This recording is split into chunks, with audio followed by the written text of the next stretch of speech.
नमस्कार, कंज्यूमर अड्डा में आपका स्वागत है। आपके साथ मैं हूं विपिन भट्ट और लेकर हाजिर है आज का ये शो, जहां हम बात करेंगे अब बैंक में कस्टमर फर्स्ट, क्योंकि देश में हर साल करीब 1 करोड़ ग्राहक बैंक में किसी न किसी तरह की शिकायत करते हैं और पिछले 3 साल से तो शिकायतों का अंबार सा लग गया है।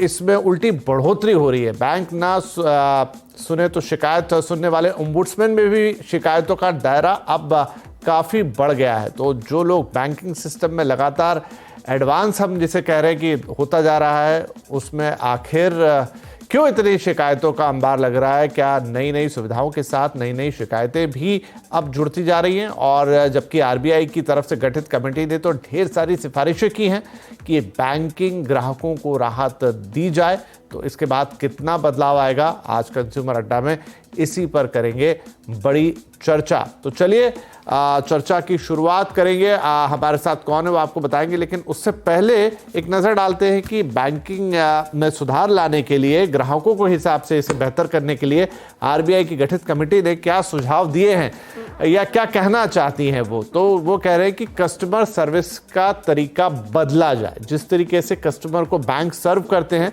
वो चेंज हो। डिटेल में हम आगे जाएंगे। अलग अलग तरीके के चार्जेस जो लगते हैं, छोटे छोटे चार्जेस, आजकल तो एसएमएस का भी चार्ज कट जाता है, बाकी तमाम सेवाओं पे, चेक के क्लियरेंस पे, इस पे उस पे, वो सब कम होने चाहिए। ग्राहकों के अधिकार के लिए एक अलग से चार्टर बनना चाहिए। ग्राहकों को पता होने चाहिए कि उनके बैंकिंग अधिकार क्या हैं। साथ ही केवाईसी के लिए एक सेंट्रलाइज्ड डेटाबेस हो। हाँ, अलग अलग बैंकों में, अलग अलग इंस्टीट्यूशन में बार बार केवाईसी ना करना पड़े। एक बार केवाईसी हो गई, वहीं पर अपडेट होती रहे। कब होगा? जब एक सेंट्रलाइज्ड डेटाबेस होगा। होम लोन चुकाने के बाद वक्त पर पेपर मिले, एक बहुत बड़ी समस्या है जिसकी तरफ ध्यान दिलाया कमेटी ने।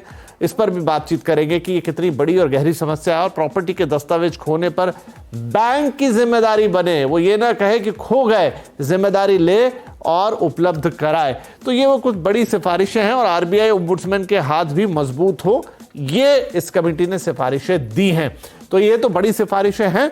अब कब ये लागू होंगी, कैसे लागू होंगी, इनसे कितना बदलाव आएगा और आज की तारीख में क्या स्थिति है, तो चलिए चर्चा की शुरुआत करते हैं। हमारे साथ है बैंक ऑफ बड़ौदा के पूर्व ईडी आर के बख्शी साहब, ऑप्टिमा मनी मैनेजर्स के एमडी पंकज वटपाल और rupeapaisa.com के एमडी और सीईओ मुकेश पांडे। आप सभी का बहुत बहुत स्वागत है। तो बख्शी साहब, आपसे ही हम शुरुआत कर रहे हैं। जैसे मैंने कहा कि जो आंकड़ा हमारे पास है, करीब औसत 1 करोड़ छोटी बड़ी शिकायतें बैंकिंग सिस्टम से हर साल होती हैं। इसमें से कुछ ओम्बुड्समैन के पास पहुंचती है, कुछ बैंक के लेवल पर निपटती है, नहीं निपटती है। लेकिन इतनी बड़ी तादाद में शिकायतें कि अब आरबीआई को इस पर एक स्पेशल कमेटी बनानी पड़ गई और वो एक अपनी रिकमेंडेशन दे रही है जिस पर हम बातचीत करेंगे। लेकिन क्या ये समस्या इस हद तक बड़ी है कि बैंक एडवांस तो हो रहे हैं लेकिन ग्राहकों के लिए चीजें आसान नहीं हो रही हैं? विपिन जी, ये ऐसा विचार रखना आवश्यक नहीं है। कस्टमर सर्विस पर कमेटी जब से मैंने बैंक ज्वाइन किया था 1975, उससे पहले से बनती रही हैं और लगातार समय समय पर बनती रही हैं। परिप्रेक्ष्य बदलता रहता है और तकनीक बदलती रहती है, कस्टमर्स की ज़रूरतें बदलती रहती हैं और उसके लिए कस्टमर सर्विस में जहां पर सुधार की ज़रूरत है उसमें नई कमेटी बनाकर उसको दोबारा से विचार करना अच्छा है। तो 1 करोड़ जहां तक हम कह रहे हैं पर वर्ष कंप्लेंट्स आई हैं, तो ग्राहकों की संख्या भी बहुत ज्यादा है। ये मैं नहीं कह रहा हूँ कि 1 करोड़ होनी चाहिए, मैं कह रहा हूँ कम होनी चाहिए, लेकिन ग्राहकों की संख्या भी लगातार बढ़ रही है। एक एक ग्राहक का इंटीग्रेशन बैंक के साथ, यानी जितनी सर्विसेज वो यूज करता है उसकी गिनती भी बढ़ रही है और शायद ग्राहकों की जागरूकता भी बढ़ रही है। ये भी इस बात का एक इशारा हो सकता है कि बहुत सारी कंप्लेंट्स इस प्रकार की आ रही है। तो ये जो देखिए, कस्टमर सर्विस के बारे में 2 चैलेंज होते हैं। एक होता है कस्टमर कन्वीनियंस क्रिएट करना और साथ ही साथ कस्टमर का प्रोटेक्शन करना। अब जैसे इंटरनेट बैंकिंग यूज करते हैं, इंटरनेट बैंकिंग में अगर बिल्कुल आसान कर दिया जाए, कस्टमर कन्वीनियंस बहुत होती है, लेकिन उसमें उसकी सुरक्षा दांव पर आती है। अगर हम 2 फैक्टर ऑथेंटिकेशन ना डालें, उससे थोड़ा टाइम लगता है, एक और ओटीपी आना चाहिए, वो नहीं आ रहा है, या और कोई आप आयरिस से या फिंगरप्रिंट से किसी से उसके अंदर सेकंड फैक्टर ऑथेंटिकेशन कर रहे हैं। बहुत सारी चीजों में कस्टमर कन्वीनियंस। अब केवाईसी है, केवाईसी एक ऐसा एरिया है जो बैंक और कस्टमर के बीच में अक्सर तो बख्शी साहब, मैं बीच में आपको टोक रहा हूं, लेकिन मैं आपकी बात समझ रहा हूं, लेकिन आपने कहा कि आपने अपने पूरे करियर में देखा कि कई कमेटी बनी निकली। मेरा भी यहाँ पे मतलब मैं अपने अनुभव से बात कर रहा हूँ कि बिजनेस चैनल में और हमारे बाकी दो सहयोगी भी शायद इस पर इत्तेफाक रखेंगे कि इस तरह की सिफारिशें मैंने तो 10-15 साल में नहीं सुनी, जहाँ वो कह रहे हैं कि राइट टू कंप्लेंट हो, एक अलग से चार्टर बने। हाँ, छोटी मोटी चीजों के ऊपर आता होगा, या हो सकता है ये हमारे नॉलेज के बाहर हो, लेकिन मुझे लग रहा है कि इस तरह की सिफारिशें शायद बड़े लंबे समय बाद आई है, जहां वो कह रहे हैं कि पूरी तरीके से सिस्टम को ही आप बदलिए। नहीं, ऐसा नहीं। देखिए, जो बहुत पुरानी कमिटीज थी उस समय में मैनुअल बैंकिंग हुआ करती, तो उस टाइम पे सबसे ज्यादा इंपॉर्टेंट होता कि चेक कितनी देर में कलेक्ट होगा, टेलर के काउंटर पर कितना टाइम लगेगा, डिपॉजिट करने में कितना टाइम लगेगा। जहां तक सर्विस चार्जेस की बात है, वो हमेशा से एक समस्या रही है। कस्टमर के साथ मिसबिहेवियर है, वो हमेशा से एक समस्या रही है। अब क्योंकि टेक्नोलॉजी आ गई है, तो इसलिए टेक्नोलॉजी से और पूरा बैंकिंग का परिप्रेक्ष्य बदल गया है। कस्टमर ग्राहक ब्रांच में बहुत कम जाता है, कस्टमर ज़्यादातर टेक्नोलॉजी के चैनल इस्तेमाल करता है। तो लेकिन उसके मोमेंट ऑफ ट्रूथ आते हैं, कुछ ऐसे मौके आते हैं जब उसको अपने बैंक के साथ में उसकी सर्विस कितनी अच्छी है उसका आकलन करने का ज़रूरत आती है। मान लो उसने लोन बंद किया और पेपर नहीं मिल रहे हैं, उसकी केवाईसी के चक्कर में खाता बंद कर रोक दिया गया, या किसी के घर में मृत्यु हो गई और उसका पैसा मिलने में मुश्किल हो रही है, या उसके अकाउंट में कहीं फ्रॉड हो गया, या उसको पैसा ट्रांसफर करने में दिक्कत हो रही है फैक्टर ऑथेंटिकेशन। तो समय के हिसाब से ये बड़ी अच्छी बात है कि सेंट्रल बैंक हमारा जागरूक है इस बारे में, और बढ़ती ओम्बड्समैन बनाया। ओम्बड्समैन के बाद उन्होंने इंटरनल ओम्बड्समैन बनाया। अब उन सब चीजों को जो भी संस्थाएं बनाई जाती हैं उनको कुछ समय बाद रिविजिट करने की जरूरत होती है कि वो किस प्रकार से उनका और बेहतर किया जा सकता है। ठीक है सर। तो पंकज साहब, आपको भी क्या लग रहा है, ये एक रूटीन प्रोसेस है जो होती हुई नजर आ रही है, या इस बार जिस तरह की चीजें आई हैं हो सकता है कि शब्द हमें बड़े बड़े दिख रहे हों, या कुछ इनसे बड़ा बदलाव भी आएगा, चार्टर बन जाएगा, राइट टू कंप्लेंट होगा, ओम्बुड्समैन के हाथ ज्यादा मजबूत होंगे, कागज खो गए तो जिम्मेदारी बैंक पे होगी? क्या लगता है आपको? विपिन जी, देखिए, सिफारिशें जो हैं ये डेफिनेटली बहुत ही अच्छी हैं। अब जैसा आपने शुरुआत में कहा था कि क्या क्या इसमें से इंप्लीमेंट होगा, वो एक अलग विषय है। और अभी तो क्योंकि सिफारिशें हैं उसके ऊपर 7 जुलाई तक कमेंट भी मांगे गए हैं। तो लेकिन इसमें जो अभी बख्शा बता रहे थे कि सुविधाओं की बात, देखिए सुविधाएं तो ठीक है एक हद तक इंपॉर्टेंट है, लेकिन कुछ चीजें ऐसी हैं जैसे कि नॉमिनेशन को लेकर यहां पर बात की गई है। अभी तक क्योंकि नॉमिनेशन अगर मैंडेटरी नहीं है तो आपने देखा होगा इसी वजह से बहुत ज्यादा अनक्लेम्ड पैसा जो है, अनक्लेम्ड डिपॉजिट जो बैंक में हो गया है, उसकी एक वजह है, हालांकि उसकी बहुत सारी वजह हैं, बट एक वजह उसमें से नॉमिनेशन का मैंडेटरी ना होना भी है। और अब क्योंकि अगर नॉमिनेशन मैंडेटरी होता है तो डेफिनेटली ये एक बहुत फायदेमंद चीज होगी। दूसरी बात क्लेम को लेकर, क्योंकि अभी हमने देखा है, क्योंकि अभी जो ये एक आरबीआई ने ऑलरेडी इस पर काम चल रहा है कि 100 डेज 100 पेज, तो वो देखिए आप क्यों इतना क्लेम डिपॉजिट इकट्ठा हो गया, क्योंकि क्लेम की जो सुविधा है वो भी कहीं ना कहीं बहुत कॉम्प्लिकेटेड है। तो अभी कहा गया है कि ऑनलाइन ही आप क्लेम कर पाएंगे इस सिफारिश से, तो कि कितना यूजफुल होगा। और जो सेंट्रलाइज केवाईसी की बात है, यूनिक आइडेंटिफायर की बात की जा रही है कि आपको जरूरी नहीं है कि हर जगह पर मतलब अलग अलग बैंक में जाएंगे तो हर बार आपको केवाईसी करना पड़े। जैसा कि हमने यहां देखा है, अभी म्यूचुअल फंड में आप जानते हैं यहां पर एक सेंट्रलाइज केवाईसी सिस्टम है, तो ऐसा रहे तो ये और आसान हो जाता है। तो ये भी बहुत ही अच्छी बात है। ये सुविधा के लिए नहीं, बल्कि इससे जिस तरह का ये जो फ्रॉड्स होते हैं वो काफी कम हो जाएंगे। और दूसरी बात, जो अपना पैसा समय पर लोग नहीं ले पाते हैं या फिर अपनों का पैसा जो अनक्लेम्ड रह जाता है, उसमें यहां पर काफी मदद मिलेगी। उसके अलावा जो इस रिपोर्ट में कहा गया है थर्ड पार्टी प्रोडक्ट्स को की सेलिंग को लेकर, तो क्योंकि banks third party product sell करते हैं, चाहे वो होम लोन हो या फिर इंश्योरेंस, म्यूचुअल फंड्स, तो यहां पर मिस सेलिंग बहुत होती है। और उसके लिए जो यहां पर कहा गया है कि ऑडिटर इसको ऑडिट करेंगे कि कहीं मिस सेलिंग तो नहीं हो रही है। अगर ये सही से लागू होता है ये बहुत ही फायदेमंद होगा।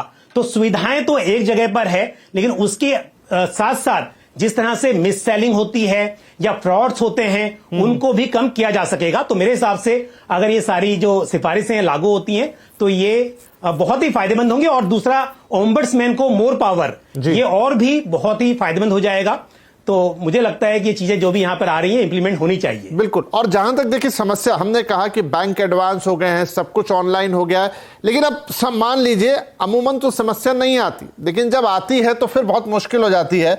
मुकेश साहब, एक समय तो था जब शुरुआत में सारा ये हो रहा था तो इजीली आपको मिल जाता था ऑनलाइन कोई भी उस तरफ जहां कोई इंसान आपसे बात कर रहा होता था।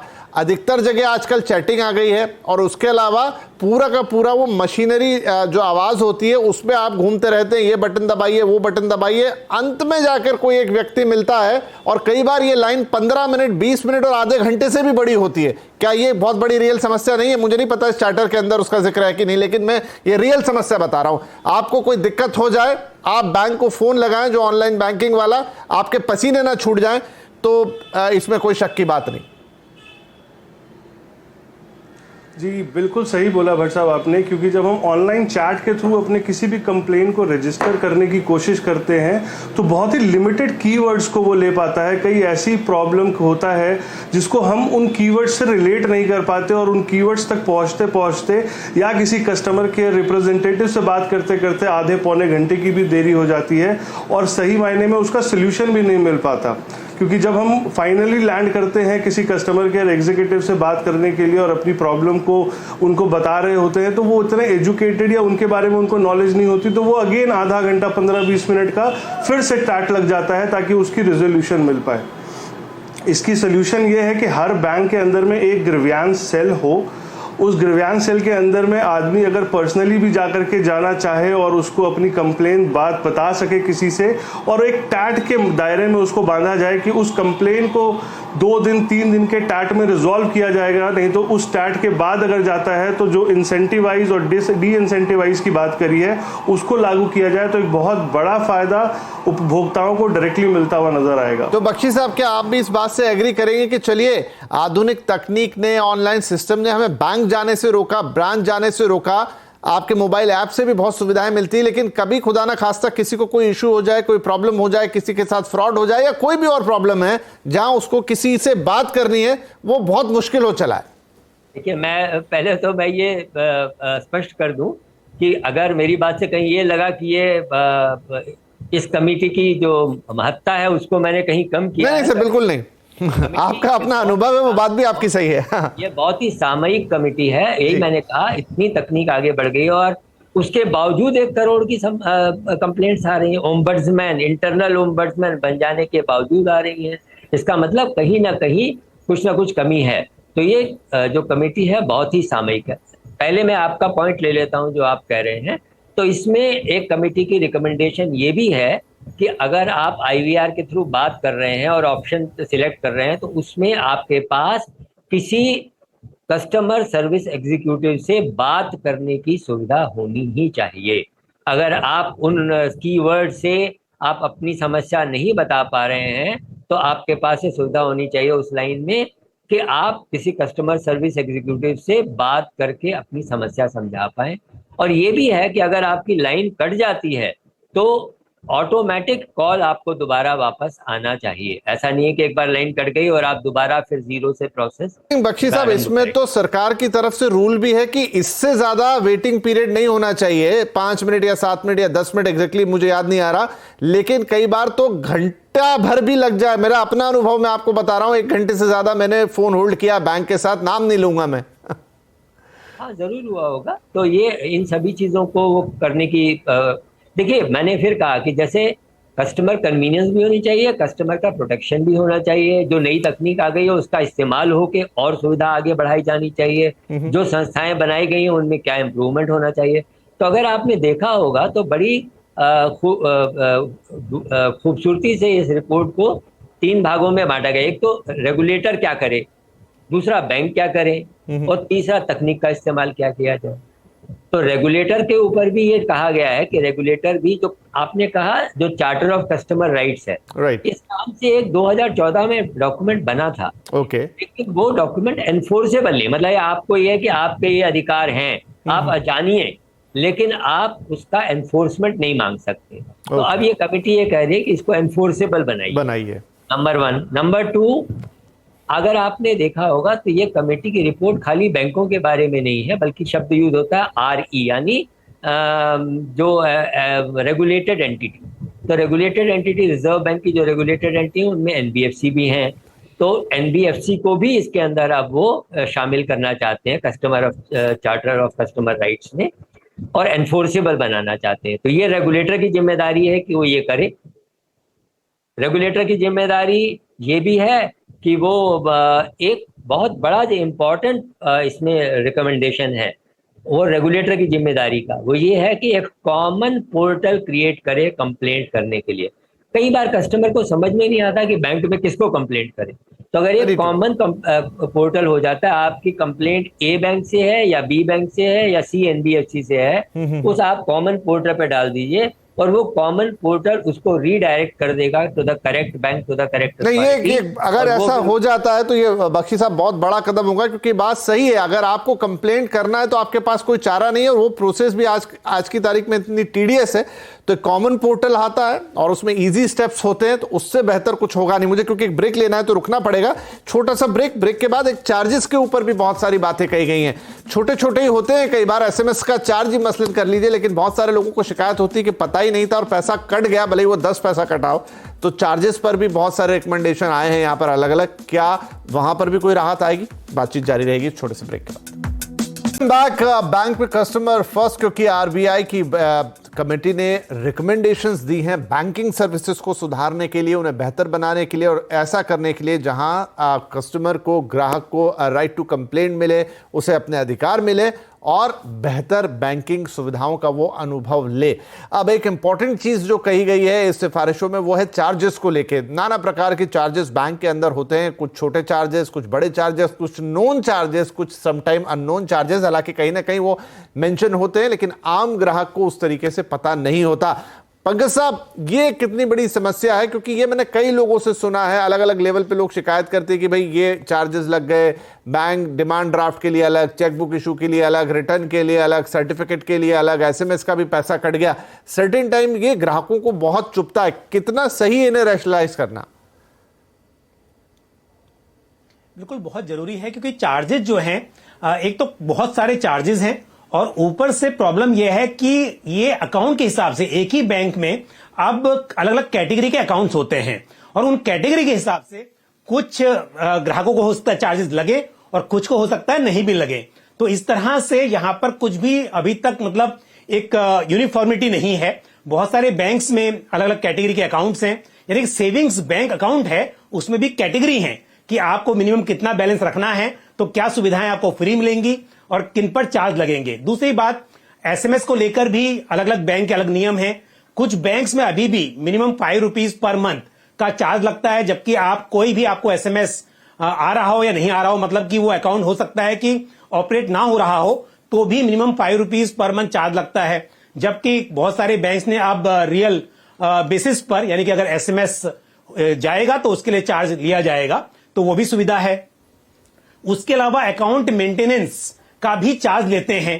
तो बहुत सारे चार्जेस तो हैं जो कस्टमर को पता भी नहीं चलते हैं। वो साल के एंड में अगर स्टेटमेंट चेक करेंगे तो मालूम चलेगा कि छोटे छोटे ₹5, ₹25, ₹50 के रूप में बहुत सारे पैसे कटते रहते हैं। तो अगर इन चार्ज के को लेकर एक यूनिफॉर्मिटी हो और कस्टमर्स को इसके बारे में पता हो, और चार्जेस जो जेन्युइन हैं उतने ही लगाए जाएं, ये नहीं कि आप किसी भी चीज के लिए चार्ज लगा लें, तो मेरे हिसाब से काफी फायदेमंद होगा। ठीक है, क्योंकि बात 5-10 रुपए की होती है, बट जब टोटल आप देखते हैं तो काफी बड़ा हो जाता है। मुकेश जी, मैं आपके पास आ रहा हूं, लेकिन एक बख्शी साहब क्विक कमेंट, क्योंकि आपने बैंक हैंडल किया है पूरा। क्या ये बैंक की कमाई का जरिया होता है, बैंक के लिए मैंडेटरी होता है? क्योंकि हम ये भी समझते हैं कि बैंक के खर्चे होते हैं, ऐसा नहीं कि वो आपको सारी सुविधाएं अपने खर्चे पे दे देगा, लेकिन क्या इन्हें थोड़ा रैशनलाइज किया जा सकता है?